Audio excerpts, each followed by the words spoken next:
Alright, welcome back to the channel. So I wanted to talk about my Honda Shally build, but before then I wanted to talk about these little keychains that I had made. They say East Coastish on one side and they also say the same on the other in katakana style Japanese writing. I wanted these for myself and I found that the price for 10 was the same price for 120, and since I have an MBA I ended up with quite a few more than I actually need. So I'm going to sell off a few pairs of these. I'll link in the description below. I need to figure out exactly how I'm going to sell them. But they'll be relatively cheap. Again, just would like to get these out to people that are interested in them. So please take a look for a link in the description. So to my 1990, mid-90s Honda Shally, I don't remember what the exact date is. I did a quick video on this. Let me change the focus. I did an introduction on this build at some point when I just had the frame powder coated. I imported this from Japan. These are actually pretty cheap in Japan. The frame is, fortunately I have family there that was able to purchase it and ship it to me for relatively little money. And then I have a CT70 rear swing arm and front fork, which are pretty similar between the two bikes. And then I've done a few other things. The suspension's a little bit lowered. I've got 3.5-inch wide wheels with the Heidenau tires. These are probably the stickiest, best performance tires you can get in the 10-inch diameter. I have this cool triple tree that allows you to put a BMX style bar, and I've got these trick kind of Japanesey bars that swoop back. I also drilled a hole in the top triple tree so that I could get a little key ignition. Overall, it's a pretty sweet setup, and everything that I've done so far is very clean. I have a gas tank that I sourced from Sri Lanka, of all places, but that was the only place that I could find one for sale. And I've got inline fuel filter and the fuel line coming here, so it's a pretty complete roller at this point.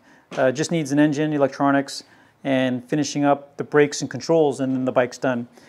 This actually sits in my home office, and I'm actually regretting that stupid little back and forth that I did, because these super sticky tires now have a whole bunch of road debris on them that I'll have to clean up before I put this thing back inside.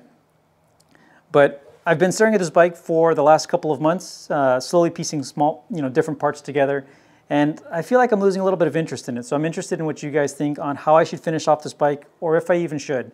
I've got so many other builds going on. I've got, so I finished that 1971 CT70, and then immediately started that 69 Silver Tag, which is out at paint, and I should get back in about a month.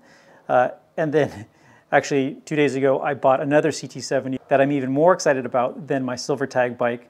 That should be here on Thursday, so there will definitely be a video on that, and I think you'll understand why I'm so excited about it. But I've got 2 more CT70 builds going on, and I've got 2 big bikes and 2 other little bikes.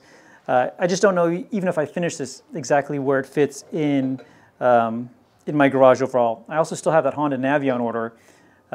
California, I guess, doesn't get them until February. I know they came out in January. A few people have them already.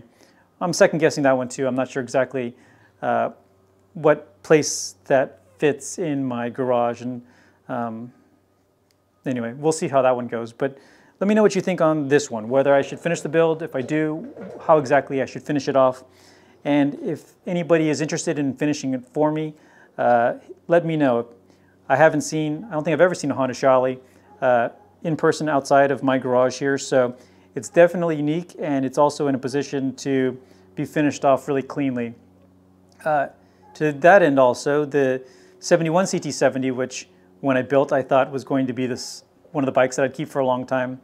Now that I've got 2 more CT70s on the way, that one's probably for sale too. I don't ever actually put bikes for sale, but if anybody's interested in it, my contact information will be below. I'm here in Southern California, but these bikes, the mini bikes, are usually only a few $100 to ship all the way across the country. Something like this, which is so light, well, who knows, probably a few $100 too.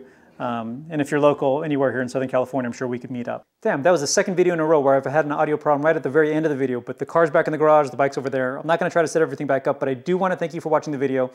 Check out the information that I have in the description below about those 2 bikes, and also those keychains that I'll have for sale on some platform for a limited time, and only a handful of them will be for sale. So thank you very much for watching. Stay tuned for more videos, and keep on building.